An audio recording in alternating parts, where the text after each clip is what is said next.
right, there we go. How we doing, everybody? Fantastic. Well, I want to welcome all of you. First, I'd like to thank the Westchester PD, the Oakland Cemetery, and the Westchester County Marine Corps League.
Alrighty. The lungs on that guy, right? Alright, so like I said before, I want to thank the Westchester PD, the Oakland Cemetery, Chester County Marine Corps League. Let's talk about why we're here. We're here on the 19th anniversary today of Boots on the Ground in Afghanistan, America's longest wars. Honor General Smedley Butler, right? And we're going to talk about him, but also the service members that never returned home. This is a multi-generational war, and it's nearing its second decade. In fact, there's people here in this audience who have no working memory of 9/11. That's pretty disconcerting, especially when you think that this is a war without any sort of congressional authorization, right? It's a war that has cost trillions of dollars, and more importantly, thousands of American lives and innocent lives overseas. Before I introduce the people here, There's a comedian. He goes by the name of Dave Smith. You would have never thought. But he has this really good quote. And he says, "What republic turns into an empire, exhausts itself way too thin militarily and financially, whose society starts to decay, and then everything turns out all right?" So I just want to part you with that. But I do want to talk about the people here. Mr. Dan McKnight. He's the founder of Bring Our Troops Home. He's here. I can't wait to hear him talk. Then we have retired Major Danny Sejerson. He's an Army officer. He was a history professor at West Point. He's the author of Ghost Riders of Baghdad, Soldiers, Civilians, and the Myth of the Surge, and Patriotic Descent, America in the Age of Endless Wars.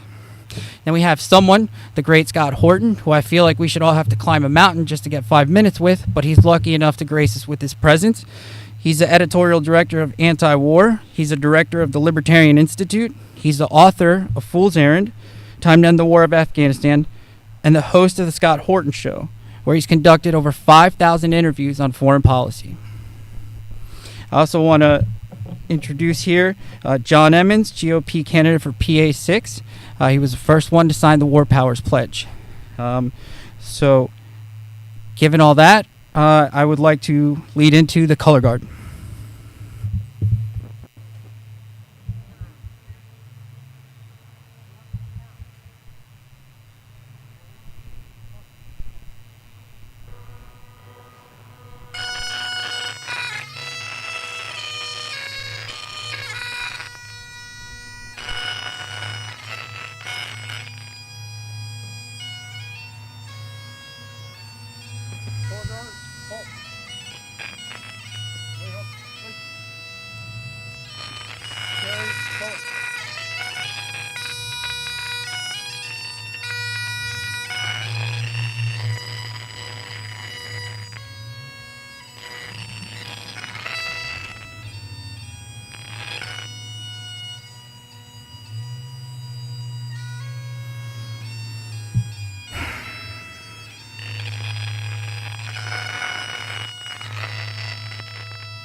I pledge of allegiance to the flag of the United States of America and to the republic for which it stands, one nation, under God, indivisible, with...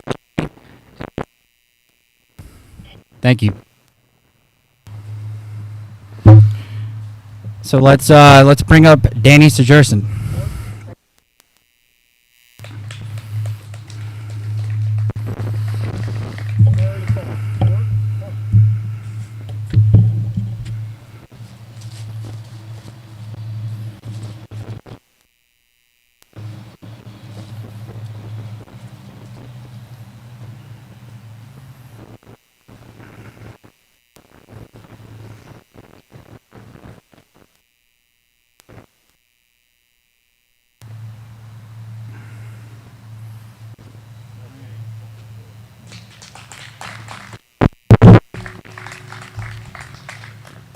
Well, thanks for having me, and I'm glad to see that we have people from a few different states that I've talked to about this issue, because I think despite the fact that this is one of the more grotesque aspects of American foreign policy in its history, it is a rare thing indeed to get a politician or a mainstream media outlet to talk about it.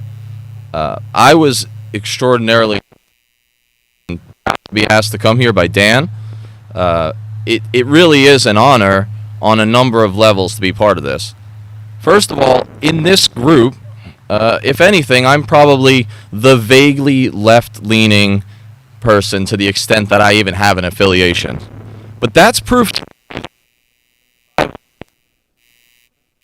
some that are stronger than Democrat, Republican, red team, blue team. And that's a veteran tribe who's been there, who's done that. It's about the nation. It's not about party. And here to see Smedley Butler's graveside, to speak here on this day, is a particular honor for me because I'm a geek, okay? I'm a history guy. I've written about Smedley Butler. I used to teach about Smedley Butler and have my cadets at West Point read about him. Now, that's kind of a non sequitur. You wouldn't expect that. I don't know if I was the first history instructor to talk about Smedley Butler, but wasn't in the syllabus, okay? Just to be here, I think there's no better spokesperson for this moment, as awful as that can be, Smedley Butler, because as I'll talk about, he predicted a lot of this 70, 80, 90 years ago. In a sense, because I've been following Smedley Butler's career for so long, I feel like I'm on a bit of a pilgrimage. And if you'll forgive the cliche and perhaps romantic coincidence that I found, Smedley Butler was in the Marine Corps for, about 33 years, which is precisely the length of, Jesus Christ's life, if you, sort of follow the general scholarly literature on it. But in other ways, he's kind of more like St. Paul in that he really did have a road to Damascus moment. And then he went on his apostolic journey, preaching peace or preaching war only when it's in national defense for the following 9 years, coast to coast, until he worked himself to death, losing 30 pounds. And as I'll tell you, he didn't have a lot of pounds to lose to begin with, and really tiring himself out and getting ill and just working himself into the grave. But it's funny, all the things he did that I'll talk about, that was probably the greatest period of service of all that he gave to his country.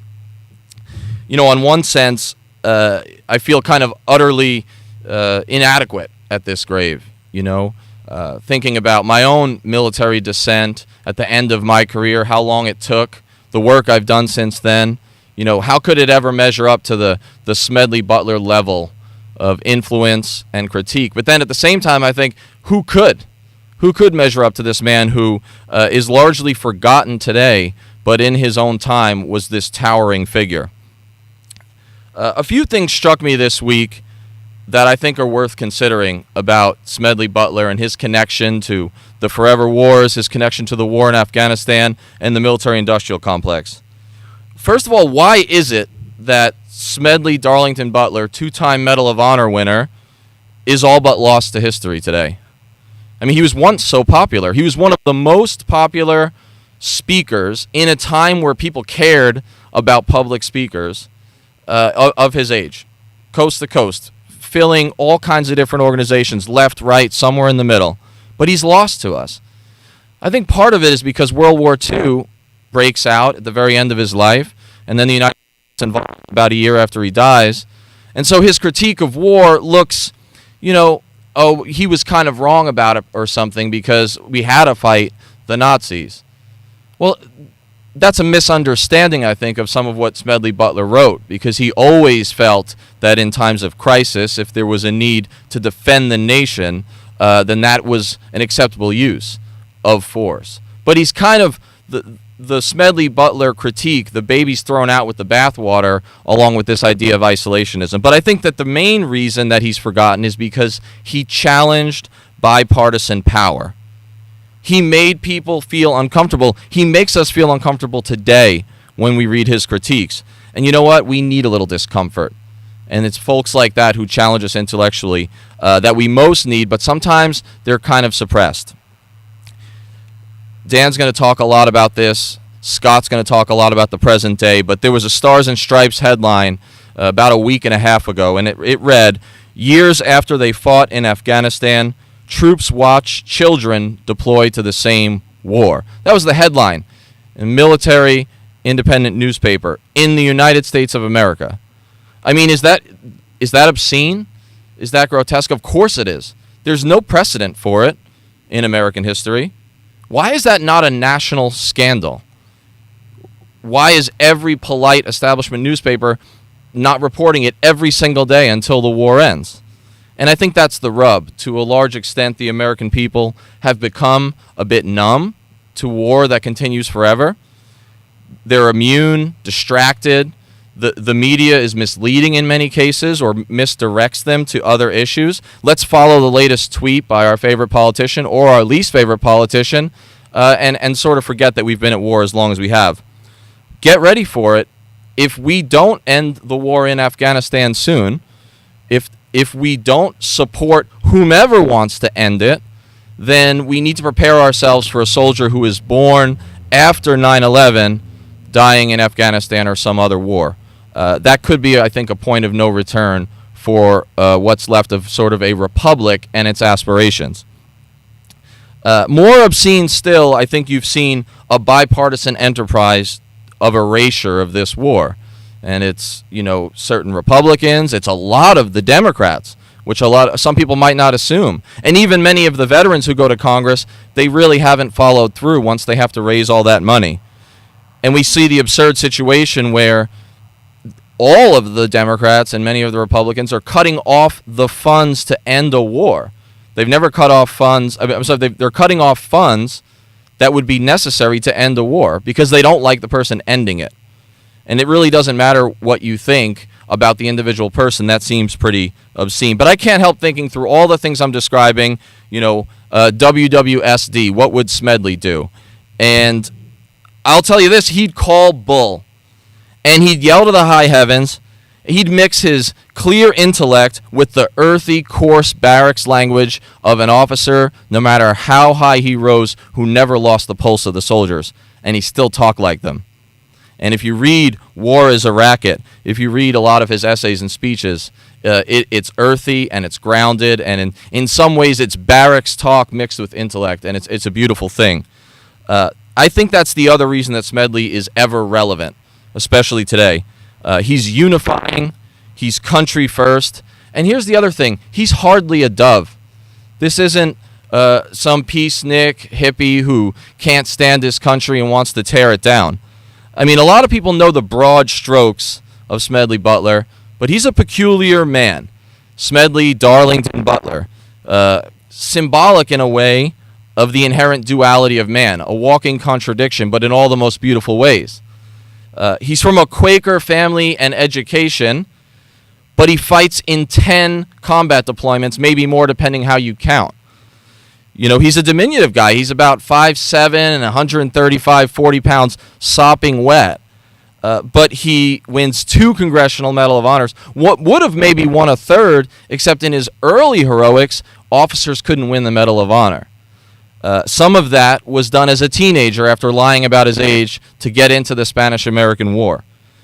He's a little guy who carried a wounded comrade, a soldier, off the field a long way in one of his more heroic enterprises. There's a lot of different aspects to this man. He's not simple. One time he got in trouble for drinking and shenanigans on the base, and then a couple of decades later, when he's the chief of police in Philadelphia, he quits drinking to make sure he sets that example, and he enforces prohibition because it was the law, and he fights, the bootleggers and some of the gangsterism associated with that. He's a lot of things, this Smedley Butler, like most of us. He's dutiful, he's tough. He did all he was asked for. He didn't refuse a mission, even as he got increasingly skeptical of them. If you read his papers, his letters, he's starting to have a lot of skepticism, but he does his duty, mainly for his soldiers, mainly to be the best officer they can have. And then he retires, and he keeps his grunt talk mixed with scholarly value on the road, coast to coast, for 9 years. I mean, he has like a manic mission to his aspect at that time. He has to stop this and lend whatever credibility and voice that he has to do it. There really is no modern equivalent. I fear that the system being as it is currently, there may not be another, and that's a sad thing. His biggest intellectual ethical legacy and contribution, I think, is that he predicts, he diagnoses what is now called the military-industrial complex or the military-political-industrial complex, you name it. The corruption that makes war profitable for some, while soldiers who served under my command, and a lot of the people here died for $5,000 a year. But they didn't do it for the money. But he points out a lot of this corruption. He says it's a bipartisan issue. This is a Republican military-industrial complex or a Democrat one or any of that. That is a very unifying thing. And how rare today. How rare to have somebody who critiques both elements.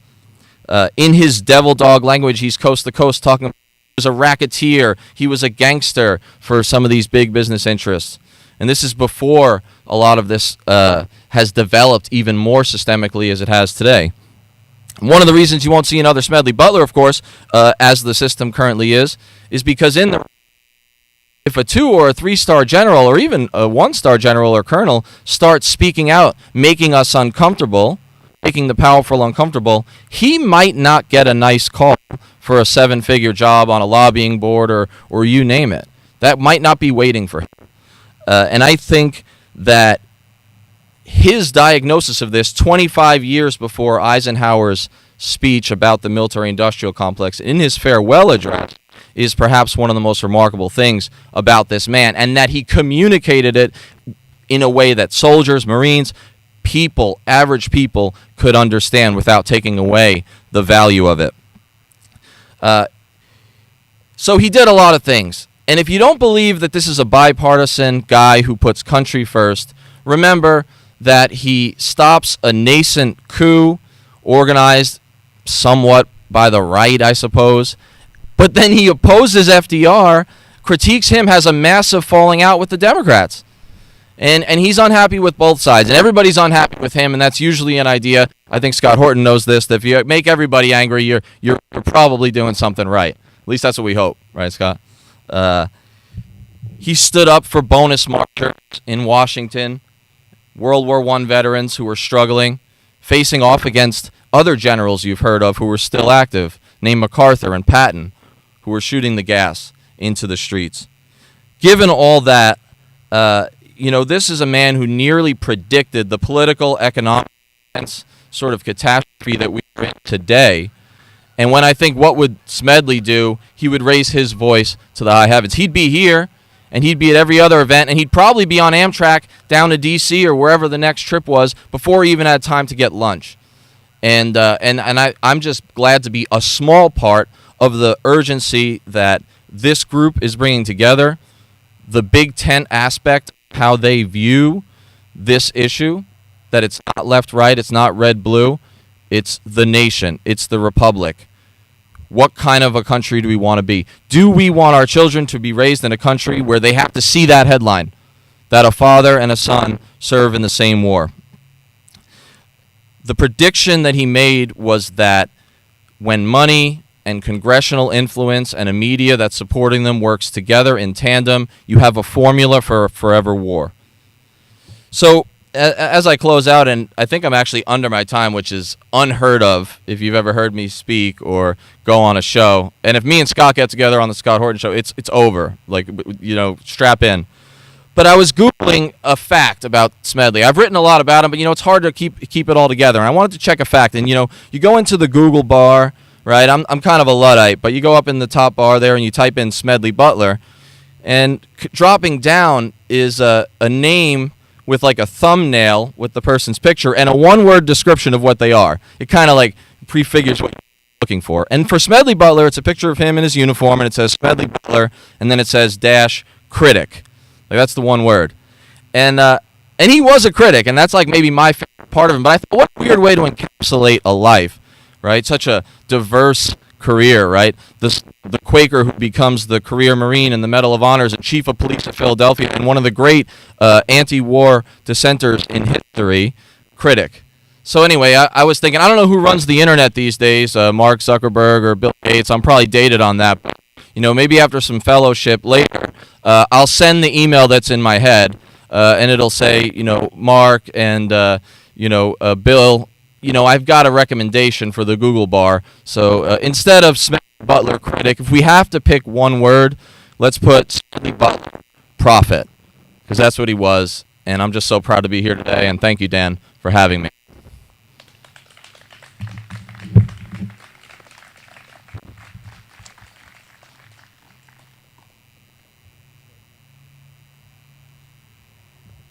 Well, he was fantastic, wasn't he? All right, next I'd like to bring up John Edmonds, PA's 6th Congressional District candidate, up here. And again, like I said, the first to sign the War Powers Pledge. So, thank you.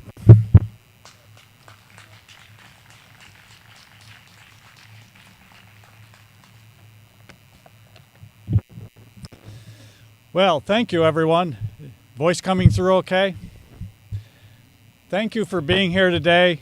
Thanks to Dan for inviting me here today. I am the Republican candidate for the PA 6 congressional seat, which we are right in the center of, right here in lovely Westchester. It really is an honor to be here today, to be part of this ceremony. When Dan first called me, in all honesty, all transparency, I had never heard of Smedley Butler, but I did research. But before I get into that, one thing, Danny mentioned something about politicians. The first thing I want to straighten out is I don't consider myself to be a politician. I consider myself to be a patriot. And the difference between a patriot and a politician is the politician only looks forward to the next election, whereas the patriot looks forward to the next generation.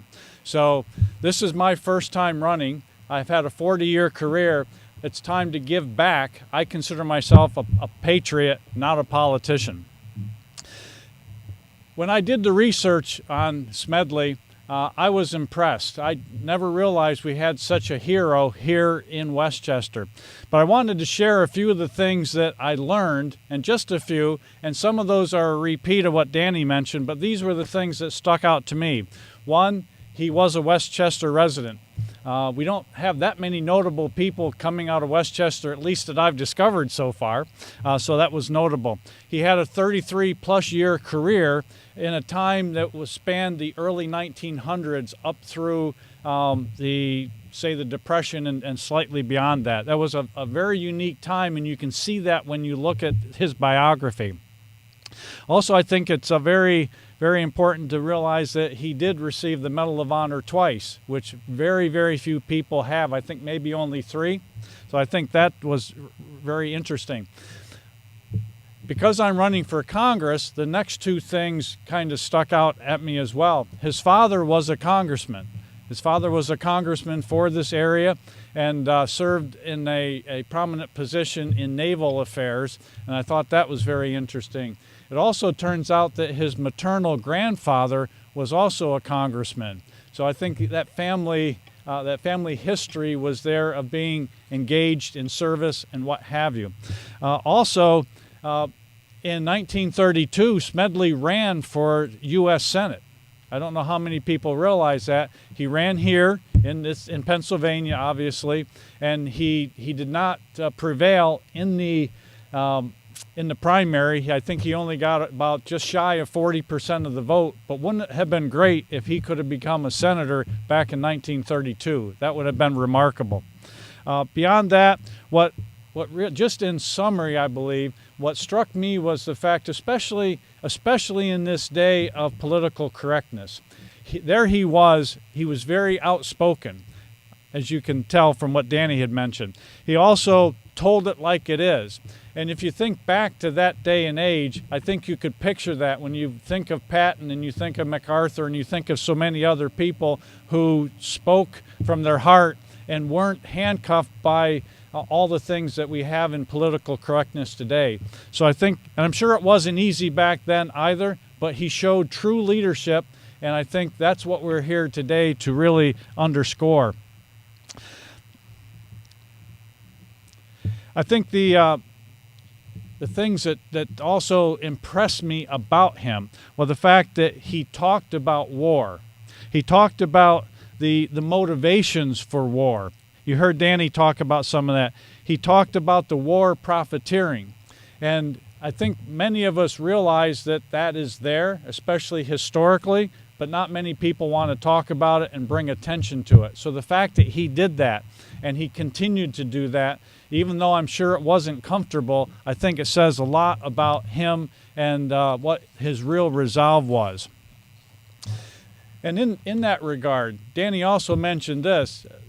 Eisenhower, some 20 or 30 years later, reinforced that in his parting speech, where he talked about the military-industrial complex.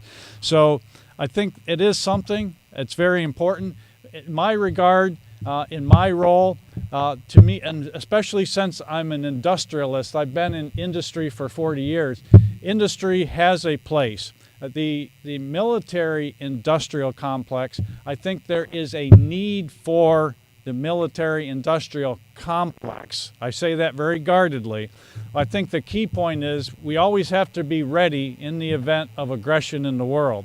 But what I would say is that absolutely that industrial military complex should not have heavy influence or be able to impact the policies that the government takes. So yes, we need to have that industrial capability, but they should not be able to heavily influence the policies of our United States. Swinging now for a moment to bring our troops home, when Dan called me up, I was very eager to sign the pledge, and I'm happy I did sign the pledge. I would do it again in a nanosecond. I believe it's very important. I think we do need to stop the extended wars. We need to stop those endless wars, because 19 years is far too long. 10 years is far too long. It's very important for us to end the deployments, the multiple deployments. When you talk to people and you see what the impact is of those multiple deployments, obviously it has a great toll on our soldiers. It has a great toll on their families. It has a great toll on our country. And to just continue on, it's a disservice to all involved. So I believe very strongly with Ronald Reagan. I believe strongly in peace through strength. I think that's very important. I believe we have the greatest military on the face of the planet that the planet has ever seen. And I will always support and defend that. But I think part of that support is sending our troops into situations where you have an endless war and endless deployments. I think that's part of our responsibility and commitments to our military, is that we won't do that. And I make that commitment standing here today. I think the key thing is that we don't have these prolonged engagements and policing actions. And I really believe that the military, when you talk to all vets, they will talk in terms of being mission-oriented. That's what our military should be. Have a mission, have a very clear objective, go and perform that objective, and then come home. And that's what we've gotten away from. That's what we're hearing about today. I think it's key that our military defends the United States, but do so in that mission-oriented way and not in the manner of endless ongoing wars. One of the things that I like to state about myself is I believe I'm a constitutionalist. So in keeping with that, I do believe that Congress has the right and responsibility for declaring war. So that's why I wholeheartedly support the pledge. Troops should not be deployed without that. And I think that's very clear.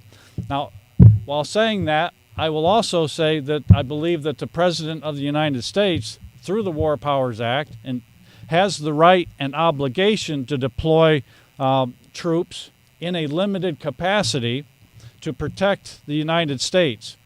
And I think the two are in balance, and I think we are in agreement. Very definitely, we need to have the Congress act and vote to declare war for an extended troop deployment. And I would hold that position very strongly if I go to Washington. And I think the one key point here is to protect the United States. One thing that you often hear is protect the interest of the United States. And I'll draw a line on the word interest, because I would not use the term interest. Yes, I want to support, I want to defend the United States, but when it comes to the word interest, I think that is too open-ended. I think it's too arbitrary. I think it's too vague. And if left to that word, then many of the things that you have seen over the decades are allowed to creep in. So I think that's a very key point about interest. So I gladly joined the call to bring our troops home. And I think we need to bring them home responsibly. So I won't give you a dissertation on that, but I think it's wrong just to extract our troops and leave a vacuum. I think there needs to be a plan. They're extracted in the right way. They come home, and we don't leave a void where other people can move into that void and create serious problems. But very definitely bring our troops home. Similar to what Danny was talking about, I call on Congress to stop blocking President Trump's attempts to do that. And we've seen that here recently. They need to stop that. And quite honestly, my opponent is part of that blocking maneuver. So in finishing up, I applaud the leadership and the work that the Bring Our Troops Home is doing. It's a very necessary thing. They need to bring that visibility to people, and I applaud all the time and energy that Dan puts into this and the rest of the group. So I will stand in support of that. And I look forward to his comments. So again, thanks for having me. Thanks for the work that's going on, and blessings to Smedley Butler for all the work that he did back 100 years ago, and the leadership that he provided that we can learn from today and draw inspiration from today. Thank you very much.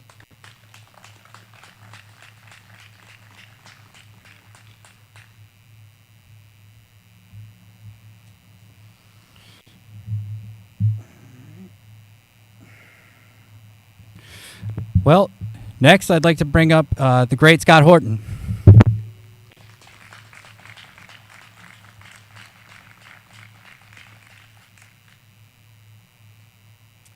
All right. Everybody hear me okay? Okay. I will not ask you all to memorize this, but I will ask you to try to keep up, okay? I'm going to do some history here. They say that we're fighting the war on terrorism overseas for 19 years now so that we don't have to fight them. But that's just not true. The policy is dominant. American, and it has been for generations. Terrorism is just a side effect of this policy.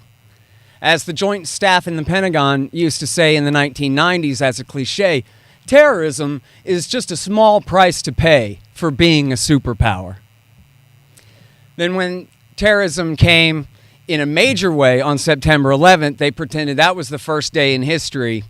And now, rather than being a side effect of negative American foreign policies, that now America was on the defensive and had to go and double down our policy of dominance of the Middle East, now in the name of fighting terrorism, when that was never the excuse in the first place. And so now let me explain here that every Middle Eastern intervention in my lifetime, since I was a toddler, has been a disaster and has only led to the next major intervention. So we start in 1979 with Afghanistan. And Jimmy Carter's advisors, Zbigniew Brzezinski and Walter Slocum, recommended that since the American people had the Vietnam syndrome, that was a reluctance to intervene in proxy wars overseas after the last disaster there, that maybe instead of containing communism, we could do the opposite and bait them into overexpansion. We'll give them their own Vietnam, is what they said. A horrible, no-win quagmire that destabilizes the country back home that you wish you'd never done. And maybe we can do this to the Soviet Union. And to that end, on July 3rd, 1979, Jimmy Carter signed a finding authorizing the CIA to begin backing the Afghan Mujahideen, but not only that, to embark on a joint project with the Saudis and the Pakistanis to bring Mujahideen fighters from all across the Middle East and Central Asia and even as far as the Philippines and Indonesia to come to Afghanistan to fight the holy war against the Soviet Union. And at first, the plan was to lure the Soviets into invading. Later that year, that's exactly what happened. Also in 1979 was the Iranian Revolution. And this was a reaction to an American coup d'etat, where Ike Eisenhower, military-industrial complex, had sent the CIA to overthrow the democratically elected parliamentary government of Iran in 1953 to reinstall the Shah Reza Pahlavi, who was a brutal right-wing fascist dictator whose secret police, the Savak, tortured dissenters to death and so forth. And so in 1979, there was a true popular revolution that overthrew the regime of the Shah. And so the beginning of the very next year, Jimmy Carter gave the green light to Saddam Hussein to invade Iran to try to overthrow the Iranian government. Saddam, being the minority Sunni leader of a super-majority Shiite country, had real reason to fear that the Iranian Revolution, the Shiite-led religious revolution, would bleed into Iraq. So instead, he conscripted all of the Iraqi Shia and sent them to war against Iran to try to prevent it. And so both of these policies, support for the Afghan Mujahideen and support for Saddam Hussein in his war against Iran, lasted throughout the entire Ronald Reagan administration. He picked up both of those policies from Jimmy Carter and kept them, and through the entire Reagan years. Now, the Iran-Iraq war ended up in a stalemate in 1989, and the border had essentially hardly changed at all, and that war was over. But then Saddam Hussein had a problem. Massive war debts to Saudi, Kuwait, and UAE for the price of the war against Iran, and they were calling in all his loans. And without going into too many details, the Americans essentially gave Saddam Hussein a blinking yellow light that it would be okay for him to invade northern Kuwait, to occupy the oil fields and teach the Kuwaitis a lesson for slant drilling under the border, overproducing from shared wells, and refusing to negotiate over war debts when oil was selling at about $10 a barrel at the time. And so he invaded, but then he took the whole country. Now, James Baker, the Secretary of State, and George Bush, originally, they were going to let him get away with it. They weren't going to do anything about it, even after he took the whole country. It wasn't until Margaret Thatcher, the Prime Minister of Great Britain, questioned George Bush's manhood and said, "Don't you go wobbly on me now, Bush," that then the gauntlet was thrown down and America began the and eventually launched Iraq War I in January of 1991. And based on lies, by the way, lies about murdered infants killed for their stolen incubators, and lies that the Iraqi army was lined up, prepared to invade Saudi Arabia and conquer Riyadh, which was completely fake. But anyway, in the aftermath of Iraq War I, they had a real problem because the Shiites and the Kurds rose up to overthrow Saddam Hussein after George Bush had asked them to do it. But then he changed his mind, and he left them high and dry.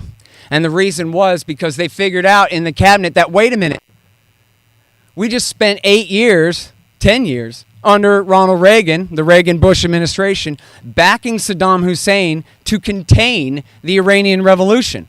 And if we support the Shiite uprising now, then we're reversing that policy. We're importing the Iranian Revolution into Iran.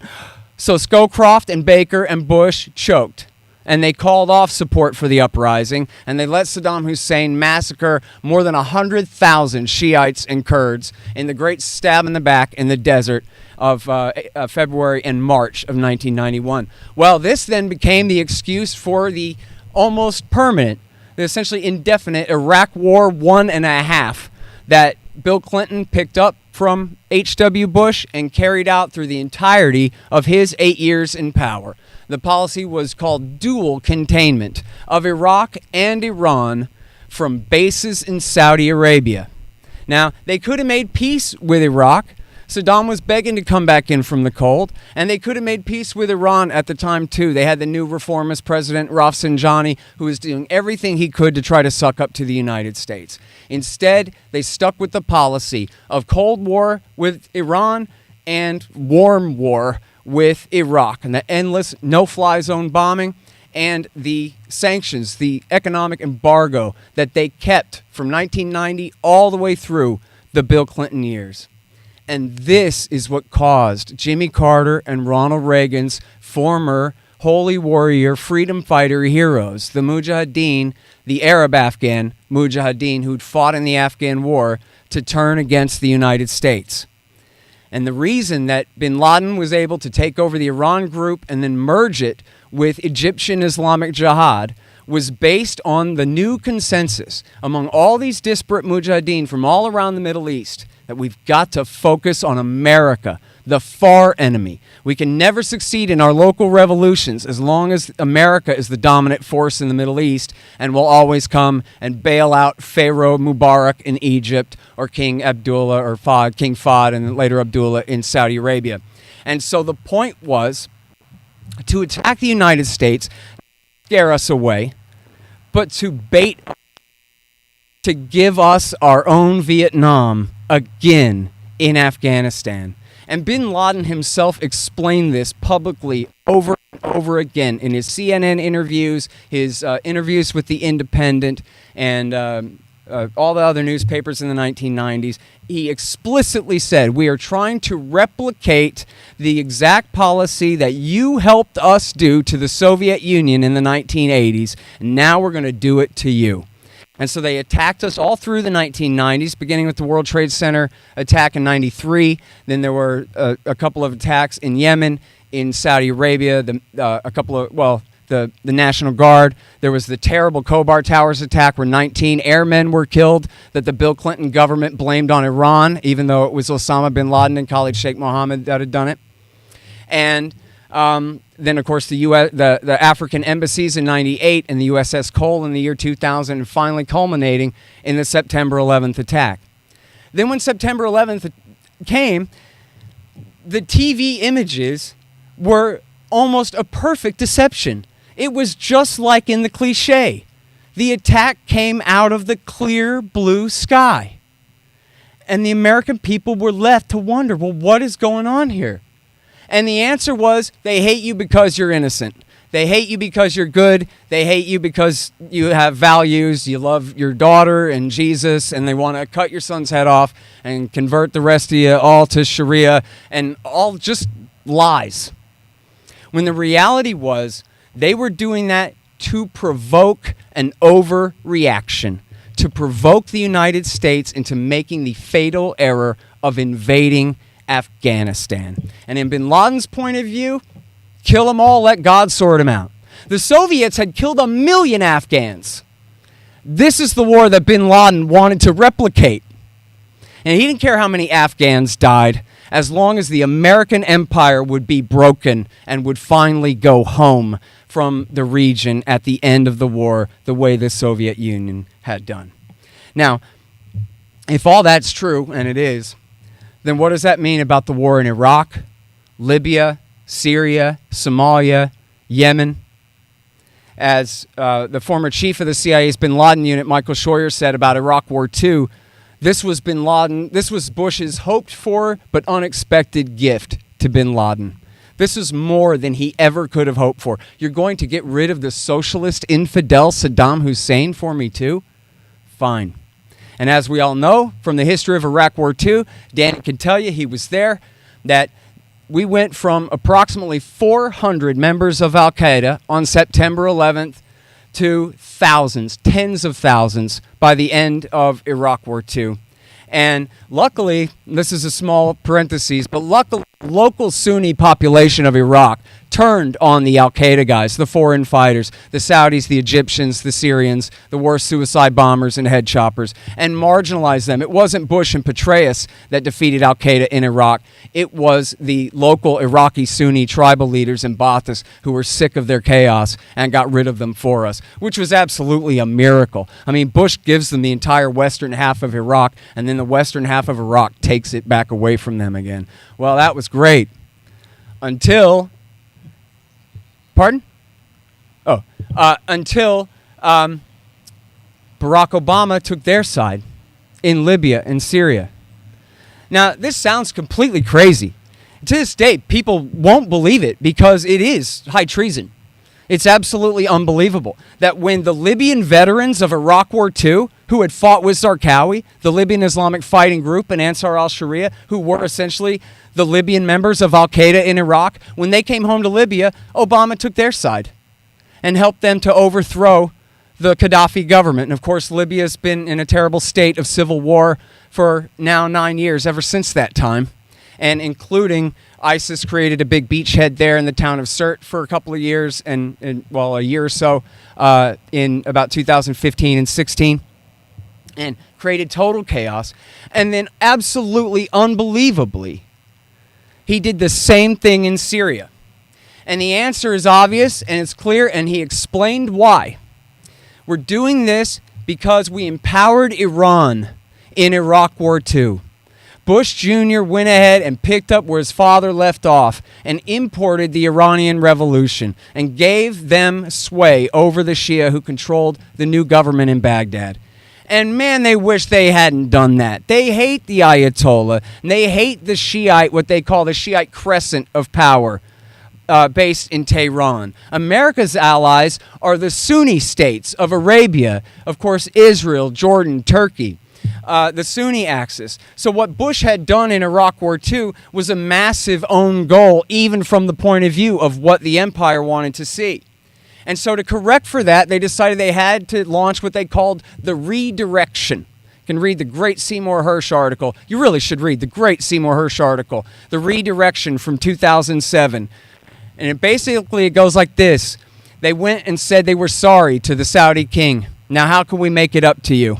And the answer was, get rid of Assad in Damascus. Because Assad, as an Alawite, even though Syria is a secular dictatorship, he was an Alawite and allied closely with Iran. And if George W. Bush gave Iran Baghdad, we can't reverse that. But maybe we can take Damascus away from them. And so for 5 years, Barack Obama's government, in alliance with Israel, Saudi Arabia, Qatar, and Turkey, funneled billions of dollars to Al-Qaeda in Iraq, in Syria. The bad guys from Iraq War II were now the moderate rebels trying to save Syria from its government that, of course, was backed by the vast majority of the population of the country, and especially all of the wide and disparate religious and ethnic minorities there. And then you all know where this goes. ISIS broke away from Al-Qaeda, and in 2013 they consolidated total control over eastern Syria, and 1 year later they rolled in and took over all of western, predominantly Sunni Iraq, and created a new state, the Islamic State, the holy ordained caliphate, that was the size of Great Britain. And that lasted 3 years. Of course, Barack Obama then had to launch Iraq War III to correct the mistake, the result of his intervention in Syria. And that war, of course, continues with American forces, still approximately 6,000 or 7,000 special operations forces in Iraq and in Syria right now. And in both cases, in the name of ISIS, when they're really there because of the Shia in Iraq and the Alawites in Damascus. Okay? Now, the same story in a much shorter format in Somalia. Bush intervened in Somalia in 2001, started backing the warlords. You guys remember Black Hawk Down, where the Rangers in Delta were killed in 93? Well, they were hunting a warlord named Adid. Well, Bush started backing Adid's son, as long as he would promise to hunt down and kill Islamists. Well, of course, he did whatever he wanted. And the more he did whatever he wanted, the more opposition he got, the more the CIA backed him, the worse war crimes he committed. And it wasn't until 2005, 4 years after Bush intervened in Somalia, that they created what was called the Islamic Courts Union. War is the health of the state. In this case, war created the state just to kick the warlords out, the American-backed warlords out. And 1 year later, America backed the Ethiopian invasion, Christmas 2006. And it was only then that Al-Shabaab, the current boogeyman, declared loyal to Ayman al-Zawahiri and Al-Qaeda. It was only then that they picked up their rifles and began to fight. They had been the smallest, least important part of the new Somali government that had been created in reaction to our intervention. Now they're the worst part, and we've been fighting them since 2006 with no end in sight. And I'll skip Mali and Yemen and Niger and Chad and Burkina Faso and Nigeria and the rest of the places across especially Africa, where Special Operations Forces are chasing the war on terrorism now. Because I got to get to the point. Bin Laden's plan worked, mostly. Lure the United States into overextension and self-destruction, discredit and destabilize America's client regimes in the region, radicalize the population of the region in terms of religion and politics. The only thing left is to overthrow the Ayatollah's regime in Iran, which our current president threatens regularly to do, and has a maximum pressure campaign that is based on achieving that goal. Or I suppose they could actually put Ayman al-Zawahiri himself on the Pharaoh's throne in Cairo. Other than that, they've basically accomplished everything that bin Laden was trying to accomplish. And America has been serving their enemy's interest this entire terror war long. It's time to stop doing Osama bin Laden's bidding and call off this phony war on terrorism. And that brings me to the importance of bringourtroopshome.us. I'm not a veteran. I hope nobody got the impression I was claiming I was one for being here today. I'm the guy from antiwar.com.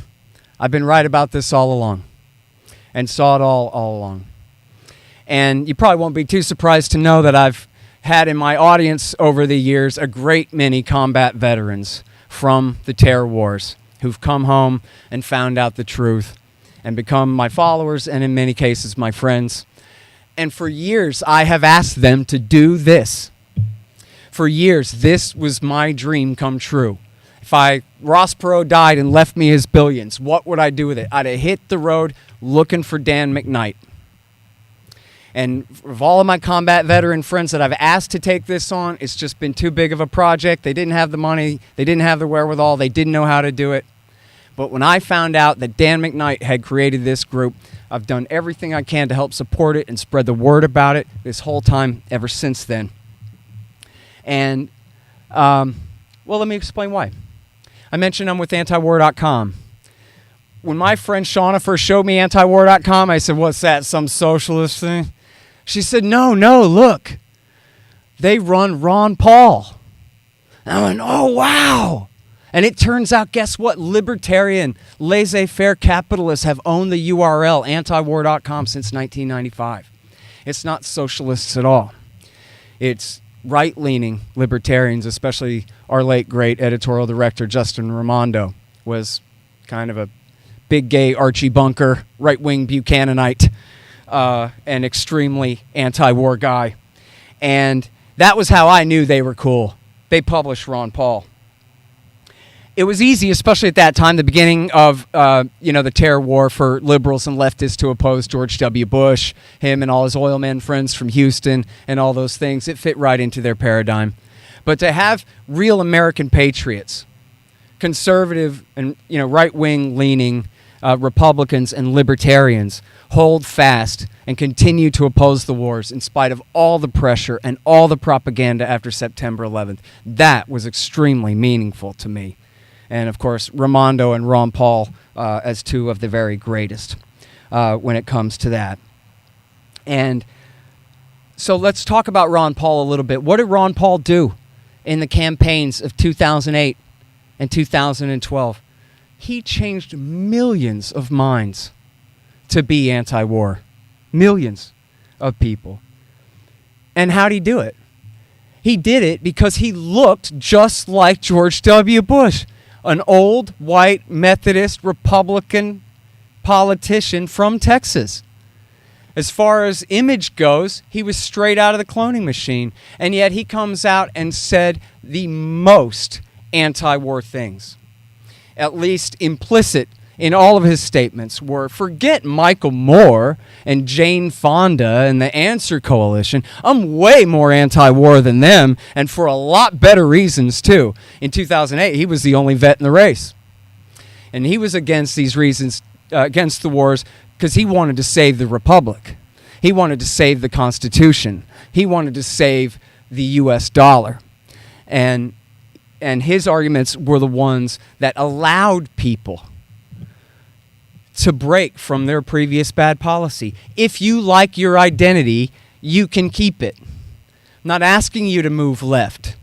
I'm asking you to get smart and see through the fake reasons, at the very least, to be generous, the not good enough reasons to keep us in these wars. And I never named it this. Okay? This is Michael Bolden named it, the Scott Horton rule. You attack the right from the right and the left from the left. No left-wingers impressed by right-wing argument or vice versa. You got to meet people where they're at. And that's something that BringOurTroopsHome.us is doing so well right now. Anything that makes people's knee jerk and think of Janis Joplin and tie-dye and Jane Fonda and Ron Kovic, born on the 4th of July, with moving far left and growing your hair out in your old dirty flak jacket, Vietnam, peace sign, era, peace signs and this kind of thing. People react so hard against that. But when you bring them an argument by the likes of Dan McKnight and by the likes of BringOurTroopsHome.us, which is entirely led by combat veterans from this century, from these terror wars that are still going on. And when they tell you they've not moved left, they've not found peace and utopianism, they just got smarter, they just saw through it, then that is opening a doorway for many others to come through. Now, the most important invention of our current time here in terms of anti-war sentiment on the right has been the campaign and then the presidency of Donald Trump. He had to run against Bush and Obama's wars to win that nomination and win the presidency 4 years ago. And he has, escalated the wars, and there's a lot to criticize, but he has made a real deal with the Taliban to withdraw from Afghanistan by next May, and he at least sincerely wants to end the rest of the terror wars and bring our troops home. And so now, BringOurTroopsHome.us has an incredibly important mission. You guys have an incredibly important mission. That is, you have to solidify the gains that Trump has made on the right. When the local TV news reporter sticks his microphone in the face of a guy at a pro-Trump rally and says, "Why do you support Trump?" I saw this last week, an old guy who guarantee supported all of Bush's wars, 100%. Says, "I like Donald Trump because he's bringing us home from all our endless no-win wars." So he's following his leader. This is what the president says. He's our guy. And that kicked that door open, right, for right-wing, rank-and-file Republican voters of America to get over it. And so now this is where BringOurTroopsHome.us comes in, is because we have to solidify these gains. Trump might lose in 2 weeks. I personally don't think he's going to, but he might. And we could have a President Tom Cotton or a President Dan Crenshaw in as little as 4 years from now or 8 years from now. And when Dan Crenshaw is the president and says we have to go back to Afghanistan because the Taliban is so ruthless, or we have to go to Iran because, the Ayatollah looked at the Israelis funny, or whatever it is, what is the American right going to do? How are they going to react? Are they going to follow Crenshaw the way they follow Bush? Are they going to follow Dan McKnight and the conservative-leaning and libertarian-leaning combat veterans of the war on terror era who have been there and know better and refuse and demand that the rest refuse and say absolutely not, will we go for this again? And that is a huge responsibility that you guys carry, but you absolutely have to succeed. And, I have to say one thing real quick. Oh, I'm bad on time here. A couple of things. I wanted to give this important example. In the year 2013, I'm sure many of you are familiar with the Al-Qaeda false flag sarin attack in Ghouta in the suburbs of Damascus in August of 2013.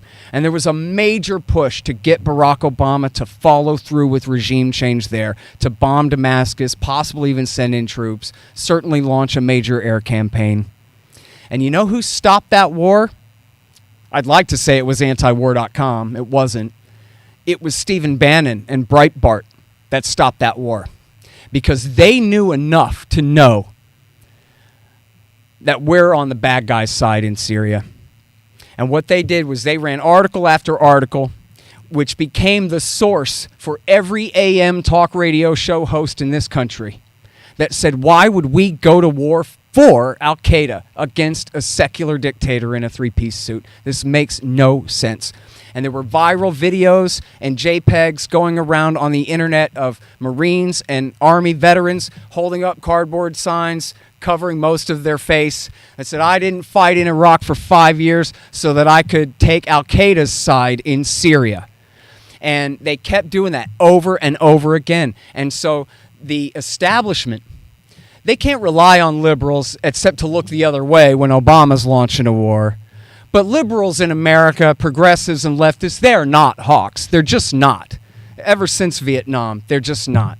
If there's a population in America that can be relied on to support war, it's the Republican Party voters of America, the Tea Party of America. How do they feel about it? And in this case, how they felt about it was absolutely hell no. And that was it.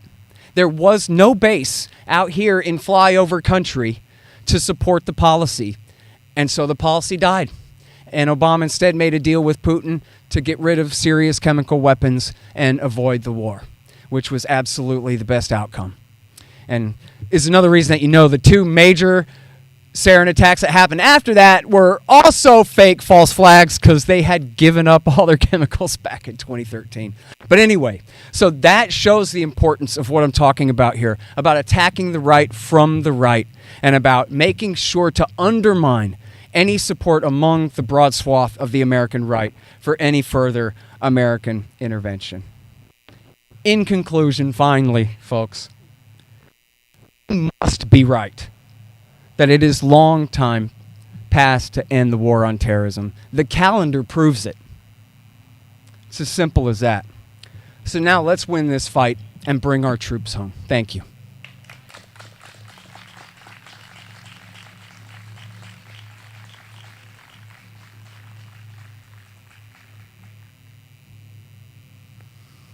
All right, and now we're going to bring up Dan McKnight himself.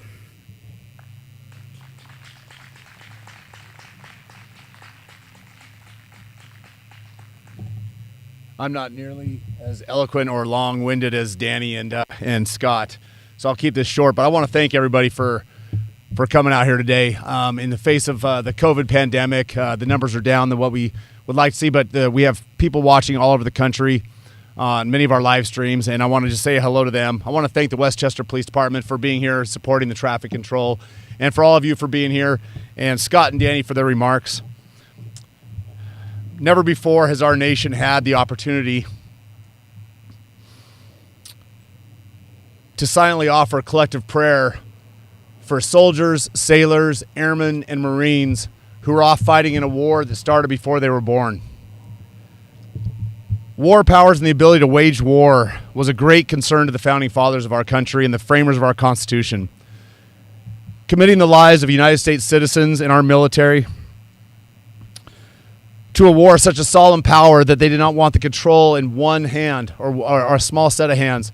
They gave the power to declare war to Congress, to the people's house of the government, so that if war was necessary for defense or to defend American interests, that the people that voted for war, congressmen like what John Edmonds is running for, would have to go back to their hometown and look their constituents in the face and explain why they sent our sons and daughters off to war.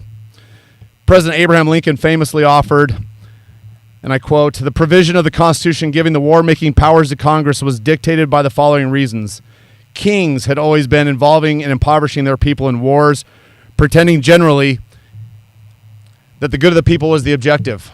This was understood to be the most oppressive of all kingly oppressions, and our founders resolved to frame the Constitution so that no one man should have the power to bring that oppression upon us. Congress has abdicated their constitutional duties and responsibilities regarding war. It's been 70 years since Congress declared war, which is required by the Constitution. The last time they declared war, does anybody here know when that was? 42, and against Hungary, Bulgaria, and Romania in World War II. Since that time, Republicans and Democrats alike in Congress have collectively, willfully, and freely given away their authority to the executive branch, to a single person. Their most solemn duty to declare war and protect the interests of the United States, to protect the citizens of the United States, has been freely given away without repercussion. This abdication of power in Congress has destroyed the delicate checks and balances that were put in place by our framers. The United States is now engaged in a 19-year perpetual and endless war. We've been there for 19 years. I want you to think about that for just a second. We have members in our communities, children that go to school with our children, kids that grew up in our neighborhood. We watched out in the yard playing ball. Danny's from New Jersey. It wasn't baseball in New Jersey. It was stickball, right? Right. People that we watch, our friends, are now fighting in a war that started before they were even born. There's no doubt we were attacked by Islamic extremists on 9/11, and our response was proper, and it was probably just. And America wanted revenge. But the mission in Afghanistan was clearly defined in a utterly meaningless authorization of use of military force. On September 18th in 2001, the authorization of use of military force gave the President of the United States a blank check to go anywhere, to spend any amount of money, and for any length of time to commit our military to fight anybody that he deemed had attacked us on September 11th. And on this day in 2001, October 19th, 2001, 200 Army Rangers from the 3rd Battalion, 75th Ranger Regiment parachuted out of 4 C-130 aircrafts into southern Afghanistan, into the airfield in Kandahar, and began the longest war in our nation's history. The authorization of use of military force did not call for anything that we're doing in Afghanistan today. It was very specific. It gave the president the authorization to use all necessary and appropriate force for those nations, organizations, or persons that he determined, planned, authorized, or committed, or aided the terrorist attacks on September 11th, or anybody that harbored those people. That's it. The AUMF authorized force against anybody, again, I'm going to say it again, who planned the attacks, who committed the attacks, or who aided the attacks, or who harbored those people. Well, by February of 2002, we'd accomplished that mission, 5 months after the initial invasion. Every single person who attacked us on 9/11 was dead. Every person who had planned or aided in the attack had been killed or captured or was in Guantanamo Bay, except for Osama bin Laden, and the terror training camps in Afghanistan had been destroyed for generations. The only missing piece was the killing and capture of Osama bin Laden, and that was taken care of by our Navy SEALs in 2011. The mission was accomplished. It was time to come home, but we took the eye off the prize. President Bush turned his attention to the next shiny object in Iraq, like we heard Scott talk about. The reason that happened is because we had no oversight. Congress had given away their authority. They'd given away their ability to conduct oversight in the mission. And the reason they gave it away is because we never went to Congress in the first place to get a declaration of war. The military fought with honor and distinction, and I'm honored to call myself a veteran. We fought with professionalism and the most restraint that you can fathom. The restraint that the American military has in combat is undescribable.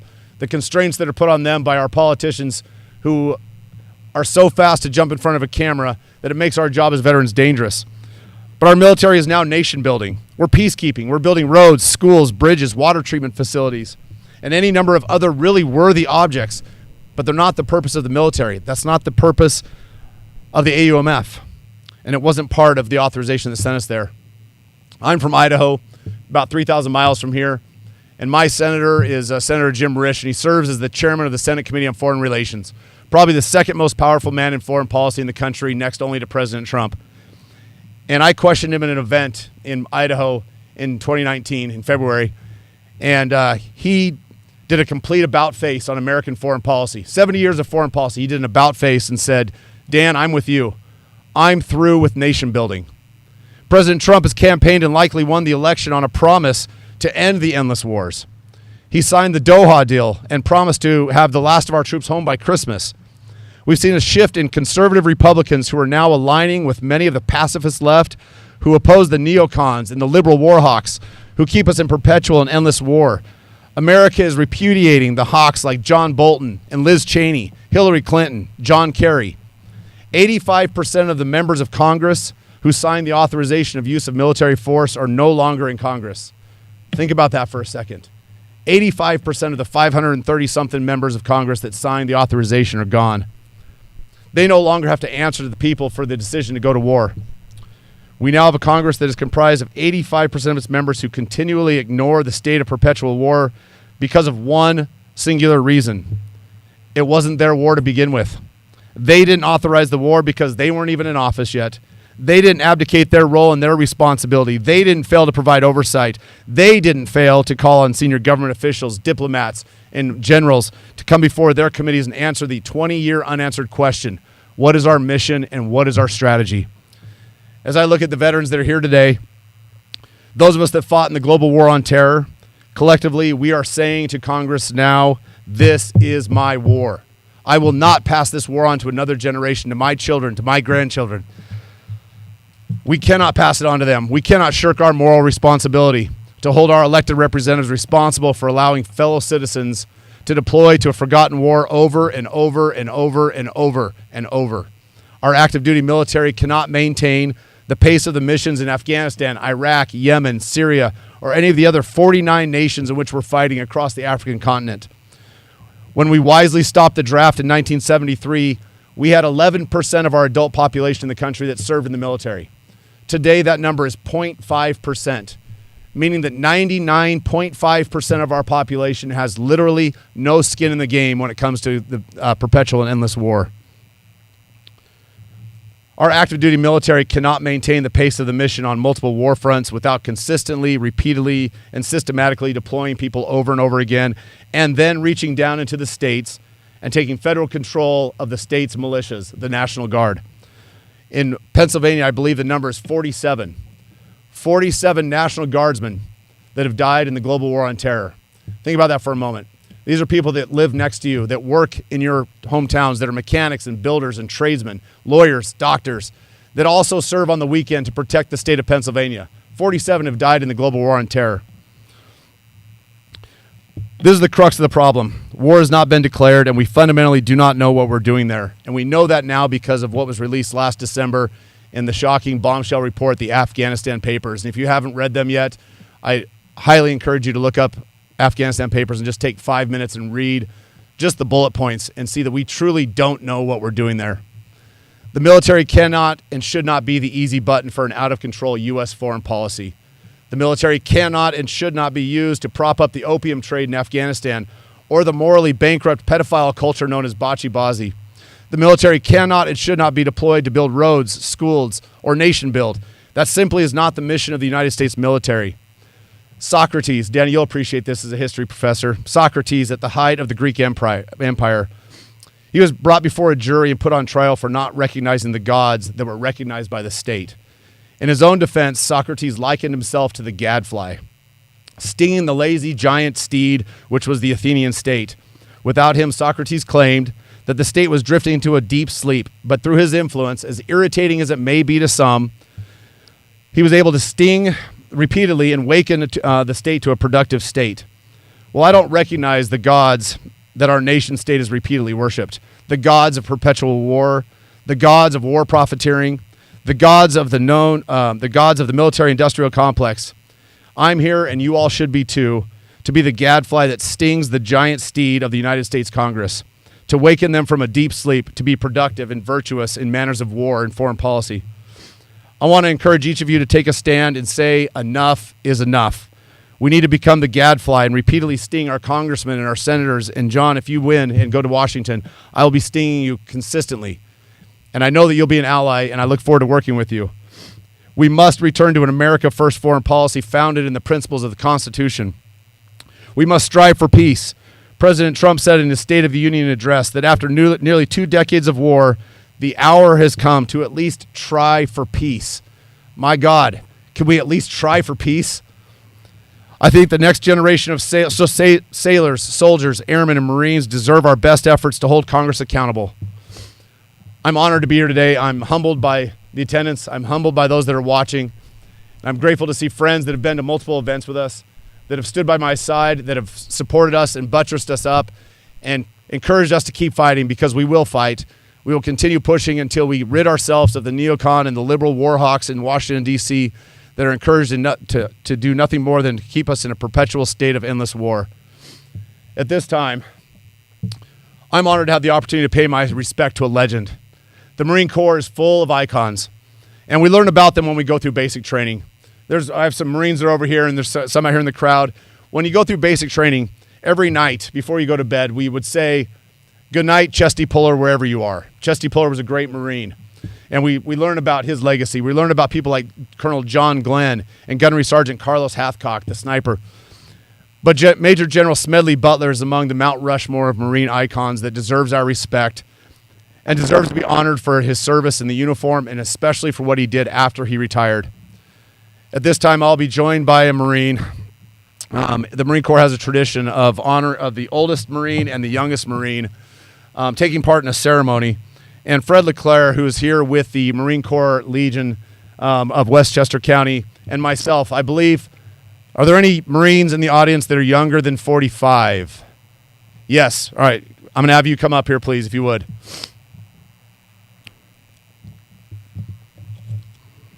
And Fred, are you here? You want to come up and join us too? Come on. What's your name? Mark and Fred. I'm going to ask them to take this wreath and then place it on the grave of General Smedley Butler. And the color guard, if they're going to advance here in just a second, when they do, I would ask that we please come to attention, place your hand over your heart, and as the Marines lay the wreath, we're going to call them to attention, and they're going to salute. And we have a bugler from the Marine Corps League of Westchester County that's going to play taps. And I ask for just a moment of silence while that's being played, and I'm going to ask you to please reflect on your children. If you have a child that is a teenager right now, 17, 18 years old, I want you to think about them right now going off to fight in a war that started before they were even conceived. And with that, we'll advance to the bling of the wreath. Devil dogs.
Once again, I want to thank the Marine Corps League of Westchester County.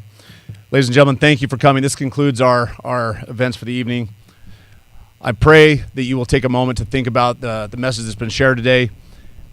Contact your congressman. On the back of the program in the insert, there's a couple quotes from Butler and President Trump here, and also a call to action.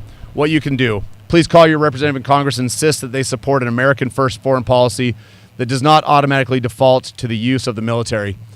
The military should be used as a last resort, and I know that my military brethren here will say that if you ask us to go, we'll go. We'll answer the bell. But we ask that Congress please put your name on the line before we put our boots on the ground. Thank you for coming. I appreciate your attendance.